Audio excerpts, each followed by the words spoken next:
25 октябр асосгузори сулҳу ваҳдати миллӣ пешвои миллат президенти ҷумҳурии Тоҷикистон муҳтарам Эмомалӣ Раҳмон дар шаҳри Ваҳдат бинои нави муассисаи таҳсилоти миёнаи умумӣ рақами 95 ба номи Исматулло Ҳикматуллоевро мавриди баҳрабардорӣ қарор доданд.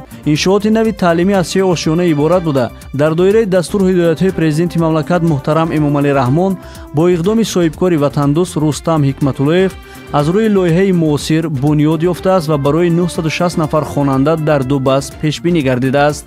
Корҳои сохтмонӣ дар иншоот бо ҷалби 200 мутахассиси маҳаллӣ дар муҳлати муайян гардида бо сатҳу сифати баланд ба анҷом расонида шудаанд. таълимгоҳ аз 18 синфхонаи барҳаво аз ҷумла кабинетҳои фаннии химия, физика, математика, биология, география, омодагии дифои ҳарбӣ, таълими меҳнат дар алоҳидагӣ барои писарону духтарон, синфхонаи технологияи иттилоотӣ бо 16 компютер, озмоишгоҳҳо, китобхона, толору майдончаҳои варзишӣ, 5 ҳуҷраи корӣ ва дигар иншооти ёрирасон иборат мебошад. тамоми синфхонаҳои мактаб бо асбобу аёнияти зарурӣ таъмин буда, хонандагон бо истифода аз имконоти замонавӣ ба омӯзиши ҳамаҷонибаи барномаҳои давлатии таълимӣ хоса фанҳои дақиқ фаро гирифта мешаванд. толори маҷлисгоҳи муассисаи таълимӣ бо тарҳи муосир бунёд ёфта, бо беш аз 200 ҷойи нишаст барои баргузории маҳфилу чорабиниҳои гуногун хеле мувофиқ мебошад.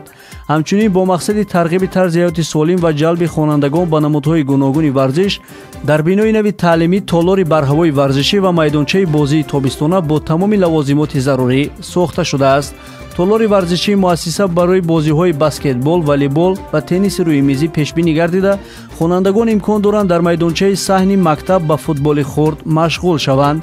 имконоти замонавӣ дар даргоҳи нави маърифат ба беҳтар гардидани сифати таълиму тарбияи насли ояндасози миллат таъсири нек расонида ба таҳкими савияи дониши хонандагон мусоидати ҳамаҷониба менамояд. аснои шиносоӣ бо шароити фароҳам гардида дар мактаб ва суҳбат бо хонандагону омӯзгорон, сарвари давлат муҳтарам Эмомалӣ Раҳмон ҷиҳати истифодаи пурсамару мақсаднок ва инчунин имконоти нави замонавӣ ба масъулон дастуру ҳидоятҳо доданд.